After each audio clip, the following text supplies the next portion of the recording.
എന്നതുപോലെ KG സെന്ററിന് മുന്നിൽ ഇപ്പോൾ കറുത്ത കൊടി ഉയർത്തിയിരിക്കുന്നു. പാർട്ടി പതാകയ്ക്ക് മുകളിലായി CPM ജനറൽ സെക്രട്ടറി സീതാറാം യെച്ചൂരിയുടെ വിയോഗം തൊട്ടുമുമ്പാണ് വന്നത്.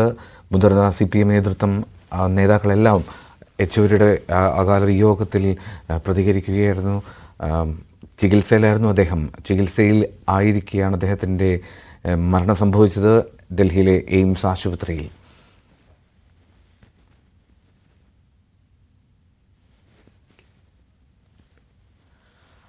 VR കാർത്തിക് ഇപ്പോൾ നമ്മുടെ സുധാകരൻ ഇപ്പോൾ നമ്മുടെ ടെലിഫോൺ ലൈനിൽ. ശ്രീ സുധാകരൻ, എങ്ങനെയാണ് സീതാറാം യെച്ചൂരിയുടെ വിയോഗം പാർട്ടിക്ക് നഷ്ടമായി തീരുക?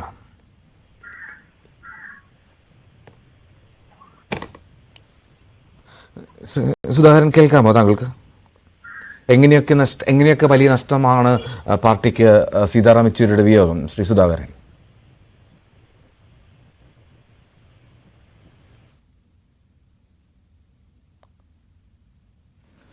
VR കാർത്തിക് വീണ്ടും.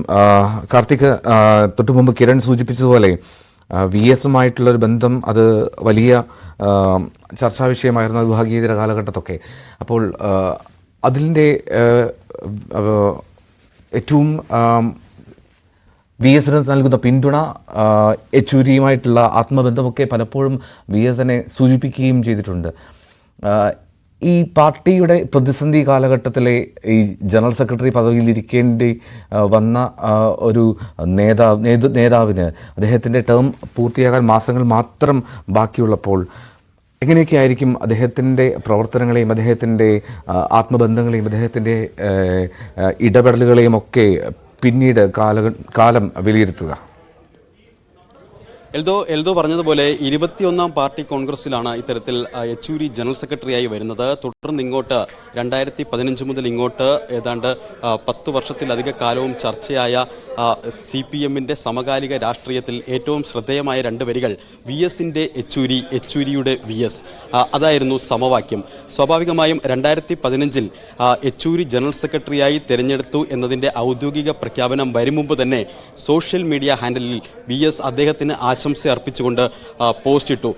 അവിടെ നിന്ന് ഇങ്ങോട്ട് തുടങ്ങിയതാണ് VSന്റെ യെച്ചൂരി, യെച്ചൂരിയുടെ VS എന്ന ഒരു രാഷ്ട്രീയ സമവാക്യം. മാധ്യമങ്ങൾ പോലും പല ഘട്ടത്തിലും അത് ആഘോഷിക്കുന്ന ഒരു സംഭവമായി മാറുകയായിരുന്നു. കാരണം അത്രത്തോളം VS ഏതെല്ലാം കാലത്ത് പ്രതിസന്ധിയിൽ ഉണ്ടാകുന്നു ആ കാലഘട്ടത്തിലെല്ലാം തന്നെ VSന് പിന്തുണയായി അല്ലെങ്കിൽ മാനസിക പിന്തുണയുമായി എത്തുന്ന യെച്ചൂരിയാണ് പാർട്ടിക്കുള്ളിലും പുറത്തും കാണാൻ കഴിഞ്ഞത്. ഏറ്റവും ഒടുവിൽ 2016 തെരഞ്ഞെടുപ്പിന് മുൻപ് VSനെ അടുത്തിരുത്തി ഫിഡൽ കാസ്ട്രോയോട് ഉപമിച്ചാണ് യെച്ചൂരി അദ്ദേഹത്തിൻ്റെ മനസ്സിൽ എത്രത്തോളം VS ഉണ്ടായിരുന്നു എന്നത് വ്യക്തമാക്കുന്നത്. അത്തരത്തിൽ VSും യെച്ചൂരിയും തമ്മിലുള്ള ആത്മബന്ധം